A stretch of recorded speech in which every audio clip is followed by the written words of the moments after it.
இங்கே சென்னையில் புயல் வந்துச்சு, அங்கே பெரிய அரசியல் ஆக்கிட்டாங்க. ஆனால் அங்கே புயல் வந்துச்சு, அங்கெல்லாம் அரசியல் ஆக்க முடியாது, ஏன்னா தண்ணி பிச்சுக்கிட்டு போகுது.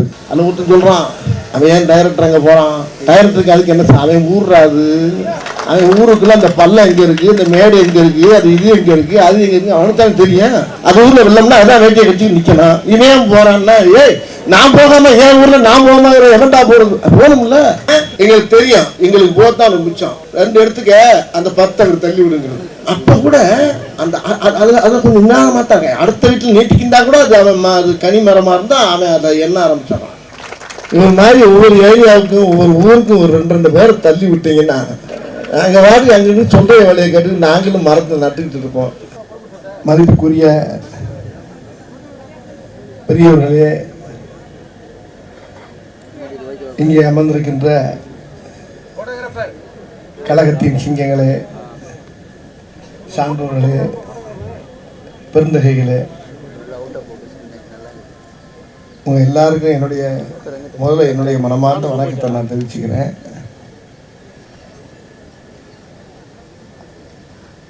அண்ணன் தனசன் அவருக்கு நன்றி சொல்லிக்கிறேன். எனக்கு அவர் ரொம்ப ஒரு நெருங்கிய அண்ணன் அவர். அதாவது இந்த இடத்துல ஒரு முக்கியமான விஷயத்தை நான் முதல்ல சொல்லிக்கிறேன். நான் முதல்ல தமிழக முதலமைச்சர் ஐயா ஸ்டாலின் அவர்களுக்கு முதல்ல எல்லாருமா சேர்ந்து முதல்ல ஒரு பெரிய வணக்கத்தை நம்ம சொல்லணும். ஏன்னா எந்த கவர்மெண்ட் வந்தாலும் சரிங்க, சுகாதாரத்துறைக்குன்னு இப்படி ஒரு அமைச்சர் இனிமேல் கிடைக்கவே மாட்டாங்க. மா சுப்பிரமணியன் மாதிரி ஒரு அழகான ஒரு மனிதரை அவர் எப்படி தேர்ந்தெடுத்தாருன்னு எனக்கு தெரியல. நான் ஒரு நாள் இவர்கிட்ட தனிப்பட்ட முறையில் சொன்னேன், அண்ணே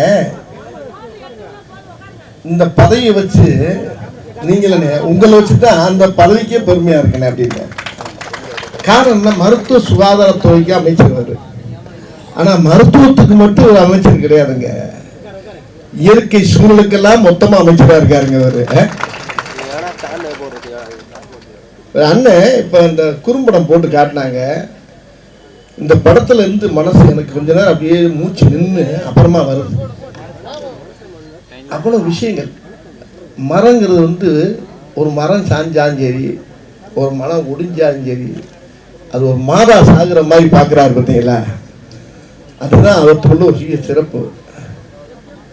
நான் கேள்விப்பட்டேன், பெரியவங்ககிட்ட எல்லாம் சிலவங்க சொல்லுவாங்க, எனக்கு ரொம்ப பெரியவங்க சொல்லுவாங்க, இப்போ கிராமங்களெல்லாம் ஒரு மரம் வச்சுட்டு அது சாமியாக கும்பிடுவான், அதில் ஒரு மஞ்சள் துணியை கட்டி ஒரு மரம் வளர்த்தாவே அது தெய்வத்துக்கு சமமாக மாறியத்தா காளியத்தாக்கிட்டு சாமியாக கும்பிடுவாங்க அந்த மரத்தை.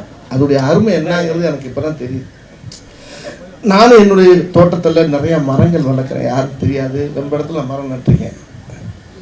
ஆனால் இன்னைக்கு அண்ணன் எனக்கு இந்த வாய்ப்பை கொடுத்ததுக்கு முதல்ல அவருக்கு கோடான கோடிய நன்றி நான் தெரிவிச்சுக்கிறேன். ரொம்ப நெஞ்சுக்கு நெகிழ்ச்சியாக இருக்கு எனக்கு. ஒருத்தர் சொன்னார், எனக்கு ஒரு பெரிய ஒரு டாக்டர் சொன்னார் எனக்கு, வடிவேலு, மனிதனுடைய உடம்புல என்னோட நிறைய சொல்லிட்டாங்க அவர் அண்ணன் பெரியவங்களாம் சொன்னாங்க. அதை விட மா சுப்பிரமணியன் பெரிய பாடமே நடத்திட்டார். அவர் மேடை பேச்சு பேசுறாரு, ஒரு வாத்தியார் மாதிரி ஒரு பாடமே நடத்தினாரு பாருங்க. அதை கேட்டுக்கிட்டே இருக்கலாம் போல எனக்கு ஆசையா இருந்துச்சு. ஒரு இடத்துல கூட நெடி இல்லாம அவர் பேசின அந்த அழகான ஒவ்வொரு விஷயங்களும் உலகம் பூரா நம்ம பரப்பணும். அதை நம்ம தமிழ்நாடு பூரா பரப்பினா போதும். அதாவது ஒரு டாக்டர் சொன்னார் என்கிட்ட, உடம்புல இருக்க நுரையீரல் பார்த்தீங்களா, அது சுவாசத்தை நம்மளுக்கு வாங்கிட்டு, சுவாச காற்றை நம்மளுக்கு வாங்கி தரக்கூடியது ஒரு நுரையீரல். அதே மாதிரி இந்த பூமி பந்துக்கு சுவாசத்தை வாங்கி தரது மரம் தானா.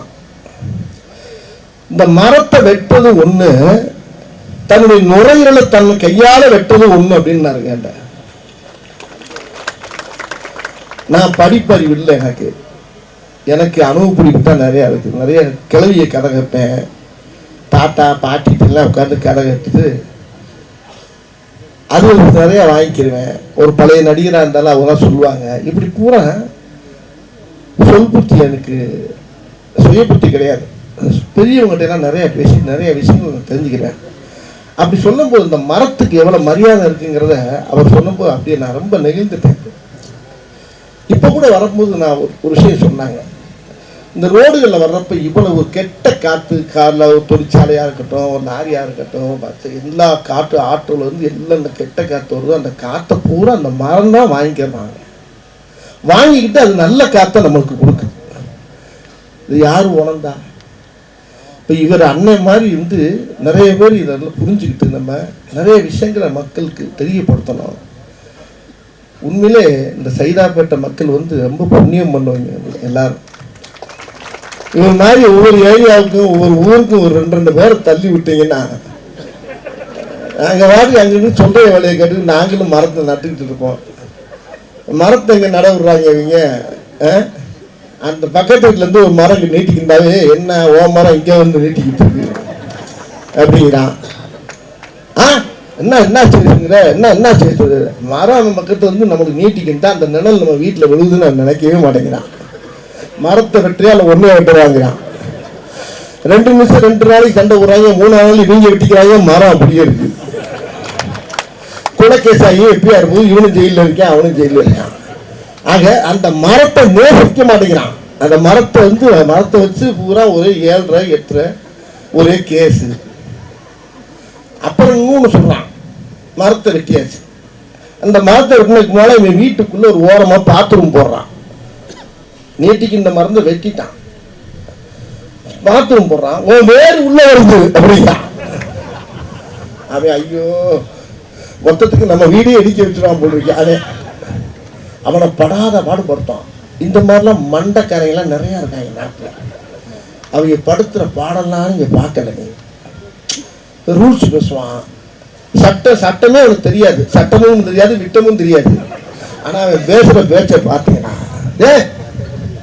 மரம் என்ன மயத்துக்கு இங்கே வந்து நீட்டிக்கிட்டு இருக்குது.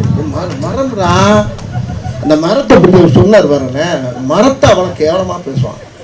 அதே நேரத்தில் பார்த்தீங்கன்னா இன்னொரு பாருங்க,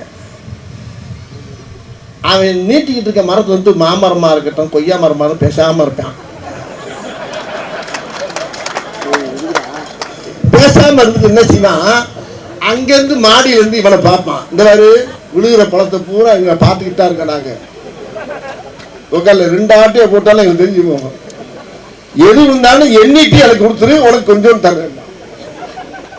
அந்த மரத்தை கூட கனியா இருந்துச்சுன்னா எங்களுக்கு தெரியும், எங்களுக்கு போத்தான் மிச்சம்.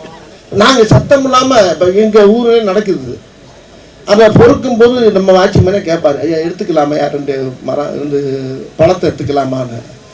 2 எடுத்துக்க, அந்த 10 அங்கே தள்ளி விடுங்கிறது. அப்போ கூட அந்த அதை கொஞ்சம் எண்ண மாட்டாங்க. அடுத்த வீட்டில் நீட்டிக்கிண்டா கூட அது அவன் அது கனி மரமாக இருந்தால் அவன் அதை எண்ண ஆரம்பிச்சிடறான். இப்படி மரத்துக்காக மரத்தை தப்பாக இடம் விட்டு மரத்துக்கு மரியாதையே இல்லாமல் நடக்கிற இடம்லாம் நிறையா நடக்குது. அதனால் மரத்தை ஒரு தெய்வமாக நம்ம வணங்கணும். அன்னைக்கு சொன்னாங்க பாருங்க, மா சுப்பிரமணியன் சொல்லும்போது ரொம்ப அழகாக சொன்னாங்க. ஒரு பேரிடர்லாம் இதுக்கு வர்றதுக்கு காரணமே மரங்கள் இல்லாதனால தான். ஒரு மரம் சாஞ்சதுக்கு வந்து இன்னைக்கு வந்து 5000 மரத்தை வைக்கிறாருன்னா இந்த பாக்கியத்தை எனக்கு கொடுத்துருக்காரு பாருங்க. இன்னைக்கு நான் நிறைய மரங்கள் என் தோட்டத்தில் இடத்துல எங்கள் ஊர்லாம் நிறைய நான் வந்து சத்தமில்லாமல் நான் நடுறது வழக்கம் தான். ஆனால் இன்றைக்கி உங்கள் கூட சேர்ந்து இன்றைக்கி இந்த நிகழ்ச்சியில் கலந்துக்கிட்டு ரொம்ப பெருமையாக இருக்குது. ஆகையினால தயவு பண்ணி எல்லாருமே இதை வந்து மனசில் ஏற்றுக்கிட்டு இதை வந்து எல்லா ஊருக்கும் இந்த மாதிரி பரப்பி, நான் தமிழக முதலமைச்சருக்கு சார்பாகவும் அண்ணன் மா சுப்பிரமணியனுடைய சார்பாக கேட்டுக்கிறேன். இதை ஊருக்கு ஊர் இந்த மாதிரி ஒரு காரியத்தை செய்யறதுக்கு ஒரு ஆளுகளை நியமிச்சு மரங்களை நட வச்சு இதை நீங்களே நம்ம கவர்மெண்ட்லேயே இதை செய்யணுங்க. இன்றைக்கி நம்ம கவர்மெண்ட் இன்றைக்கி எவ்வளோ சோதனைகளை சந்திச்சுக்கிட்டு இருக்கு. ஏன்னா இங்கே சென்னையில் புயல் வந்துச்சு, அங்கே பெரிய அரசியல் ஆக்கிட்டாங்க. ஆனால் அங்கே புயல் வந்துச்சு, அங்கெல்லாம் அரசியல் ஆக்க முடியாது. ஏன்னா தண்ணி பிச்சுக்கிட்டு போகுது. எங்கே அரசியல் ஆக்கிறது? ஏன்னா எங்கே இருக்கானே தெரியல. இதே அரசியல் அங்கே போய் பண்ணலாம்ல, இல்லை முடியலை, கட்டுறான். அதில் ஒருத்தர் சொல்கிறான், அவன் ஏன் டைரக்டர் அங்கே போகிறான், டைரக்டருக்கு அதுக்கு என்ன அவன் ஊர்றாது, அவன் ஊருக்குள்ள அந்த பள்ளம் எங்கே இருக்குது, இந்த மேடு எங்கே இருக்குது, அது இது எங்கே இருக்குது, அது எங்கே இருக்குது, அவனுக்கு தான் தெரியும். போகக்கூடாதா? அப்போ என் ஊர்ல வெள்ளம் தான் நடசனை உட்காந்துருக்கு. அது ஊர்ல வெள்ளம்னா அதான் வேட்டியை கட்டி நிக்கணும். இவன் போறான்னா ஏய் நான் போகாம என் ஊர்ல நான் போகாம எவன்டா போறது? போகணும்ல. ஏன்னா எங்க கிடந்து கத்துறான், எந்த குடிக்கல கிடக்கிறான்னு அவனுக்கு தான் தெரியும். அதுல இன்னொரு வார்த்தை சொல்றான், உதயநிதி எதுக்கு அனுப்பி வைக்கிறாரு? ஏன் உதயநிதி யாராரு? போகணும்ல. போய் மக்களோட நான் இருக்கேன், உங்களோட சேர்ந்து வாழ்றேன், உங்க கூட இருக்கேன்றதை அவர் மக்களோட சேர்ந்து இணைஞ்சு வேலை செய்யணும்ல. இருக்கிற அமைச்சர்லேருந்து இருக்கிற எம்எல்ஏலேருந்து எல்லாரும் போய் அங்கே பூரா அதாவது தண்ணியில் அந்த கீதா ஜீவமெல்லாம் இறங்கி நடந்து போகிற காட்சியெல்லாம் பார்த்தா எல்லாம் இறங்கி அப்படியே அந்த அளவுக்கு மேலே உத்தரவு போட்டு அழகாக பண்ணிக்கிட்டு இருக்கேன். நான் இது அரசியல்லாம் பேச விரும்புகிறேன். இது அரசியல் கிடையாது. நான் சொல்கிறது எல்லாருக்குமே பங்கு இருக்கு. ஒரு அணில் நிலை கொண்டு போய் ஒரு மரத்துல இருந்து இந்த வெள்ளத்தில் ஒரு கொய்யா பழத்தை போட்டா கூட அணிலே எங்க இருந்து ஒரு கொய்யா பழத்தை போட்டு அணில் கும்பிடணும். ஒரு அணிலா இருந்தாலும் எலியா இருந்தாலும் அது போய் அங்கே போய் ஒரு சின்ன ஒரு கனியை தூக்கி போட்டா கூட அது புண்ணியம் தானையா?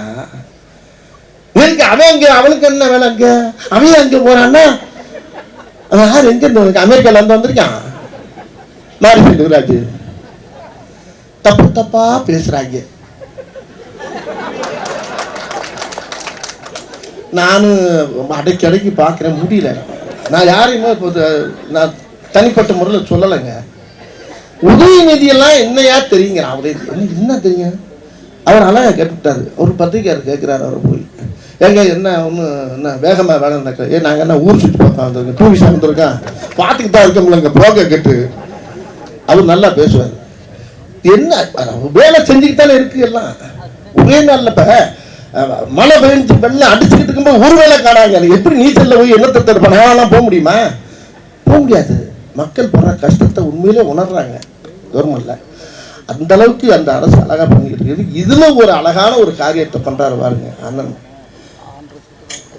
உண்மையிலே பேருக்கு முன்னால மாசு அப்படின்னு வச்சுக்காங்களா, மாசுபடியாம பார்த்துக்கிற கூடிய அளவுக்கு இருக்காங்க.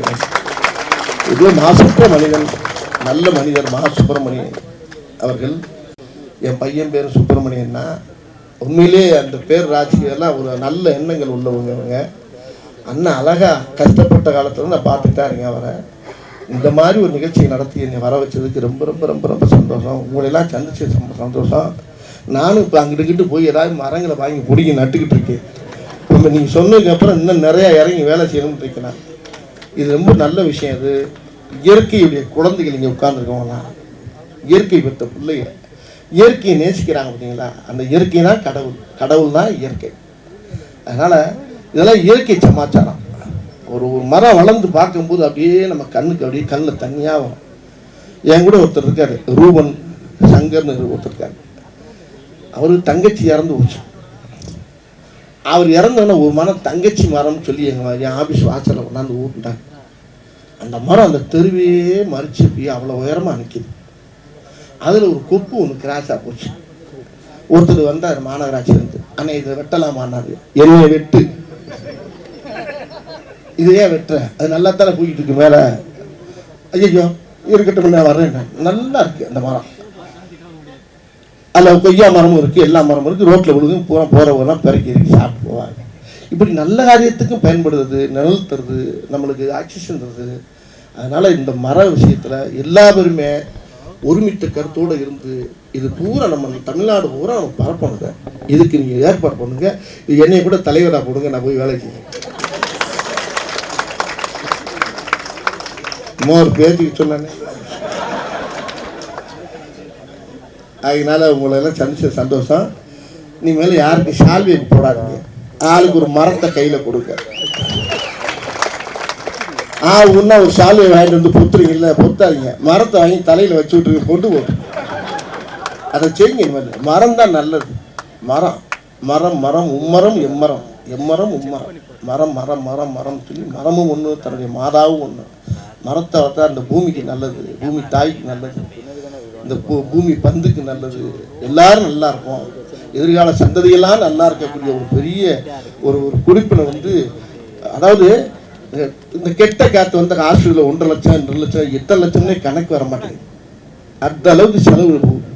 ஆனால் அந்த மரம் காசே வாங்காமல் நம்மளுக்கு நல்ல காற்றை தருது. அதை மதிக்கிறோமா நம்ம? தயவுன்னு எல்லாரும் மரத்தை மதித்து இந்த மாதிரி மரம் நடுறதுக்கு எல்லாரும் உலகம் பூரா பரப்புங்க. வாழ்த்துக்கள். நன்றி.